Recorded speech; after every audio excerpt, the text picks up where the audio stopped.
కొన్నిదల పవన్ కళ్యాణ్ అనే నేను అనే మాట కోసం 1000 కళ్ళతో ఎదురు చూస్తున్నాం అన్నయ్య.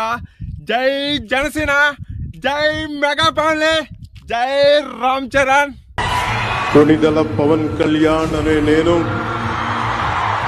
శాసనం ద్వారా నిర్మితమైన భారత రాజ్యాంగం పట్ల నిజమైన విశ్వాసం, విధేయత చూపుతానని, భారతదేశ సార్వభౌమాధికారాన్ని, సమగ్రతని కాపాడుతానని, ఆంధ్రప్రదేశ్ రాష్ట్ర మంత్రిగా నా కర్తవ్యాలను శ్రద్ధతో, అంతఃకరణ శుద్ధితో నిర్వహిస్తానని, భయం గాని, పక్షపాతం గాని, రాగద్వేషాలు గాని లేకుండా రాజ్యాంగాన్ని, శాసనాలని అనుసరించి ప్రజలందరికీ న్యాయం చేకూరుస్తానని దైవ సాక్షిగా ప్రమాణం చేస్తున్నాను.